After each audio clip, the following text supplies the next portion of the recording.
سلمان فارسی صحابہ میں سب سے طویل العمر ہیں، ایک مجوسی کے بیٹے ہیں۔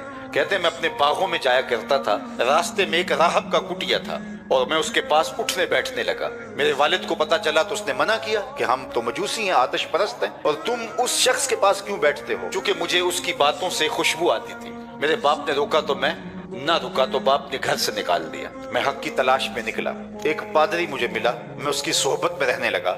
میں نے اس کی ایک مدت تک خدمت کی۔ ایک دن اس نے مجھے تنہائی میں بلایا، کہا کہ میرا وقت آخر آ گیا ہے، تو نے میری بڑی خدمت کی ہے اور میری تدفین کے بعد تو غموریہ چلے جانا، وہاں کا فلاں پادری وہ خدا رسیدہ ہے، تجھے اس سے خیر مل جائے گی۔ ایک مدت میں نے اس کی خدمت کی۔ ایک دن اس نے مجھے تنہائی میں بلایا، کہا کہ تو نے میری بہت خدمت کی ہے نوکروں کی طرح، اب میرا بھی وقت آخر آ گیا ہے اور کوئی ایسا پادری اب رہا نہیں جس کے پاس میں تجھے بھیجوں، لیکن تو حق کا متلاشی ہے، میری تدفین کے بعد تو یثرب چلے جانا، نبی آخر الزمان کا ظہور ہوگا اور وہ وہاں ہجرت کر کے آئیں گے اور تو ان کی صحبت میں زندگی کا سراغ پالے گا۔ کہتے ہیں میں نے کہا کہ میں در بدری کی خاک چھانی ہے، مجھے کوئی پکی نشانیاں بتاؤ تاکہ میں دھوکہ نہ کھاؤں۔ تو اس نے کہا 3 نشانیاں ہوں گی، ایک صدقہ قبول نہیں کرے گا، دوسری نشانی ہدیہ رد نہیں کرے گا، تیسری نشانی 2 کندھوں کے درمیان مہر نبوت ہوگی۔ کہتے ہیں کہ میں یہ نشانیاں یاد کر لیں اور وہ 2-4 دن کے بعد انتقال کر گیا، اور پھر میں نے رخت سفر باندھا۔ یثرب کی جانب جاتا ہوا ایک قافلہ مجھے غموریہ سے ملا، تو میں نے کہا مجھے بھی ساتھ لیتے جاؤ، تو انہوں نے کہا آ جاؤ، لیکن انہوں نے میرے ساتھ زیادتی کی کہ مجھے اپنا غلام بنا لیا، لیکن مہربانی یہ کی کہ جا کے مجھے یثرب میں مدینہ المنورہ میں جا کے ایک یہودی کے ہاتھ بیچ دیا۔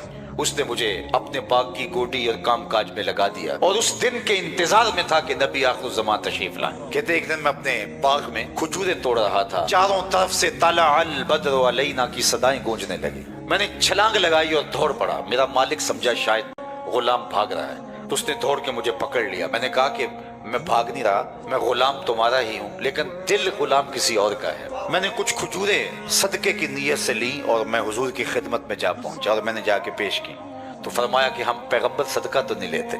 میں نے کہا کہ میں دوسری نشانی بھی دیکھوں گا، تو میں نے دوبارہ ہدیے کی نیت سے کھجوریں لا کے حضور کو پیش کی۔ فرمایا ہاں ہم ہدیہ قبول کر لیتے ہیں۔ کہتے میرا دل تو مطمئن ہو گیا تھا، لیکن میں چاہتا تھا تیسری نشانی بھی دیکھ لوں، لیکن وہ مجھے موقع نہیں مل پا رہا تھا۔ ایک دن حضور میرے باغ میں تشریف لائے اور آپ نے اپنی چادر اپنے مبارک کندھوں پہ ڈالی ہوئی تھی اور میں حضور علیہ السلام کی پشت کے پیچھے پیچھے ہوتا تھا۔ میری آرزو یہ تھی کہ ہوا کا کوئی تیز جھونکا آئے اور چادر ہٹ جائے اور میں مہر نبوت دیکھ لوں۔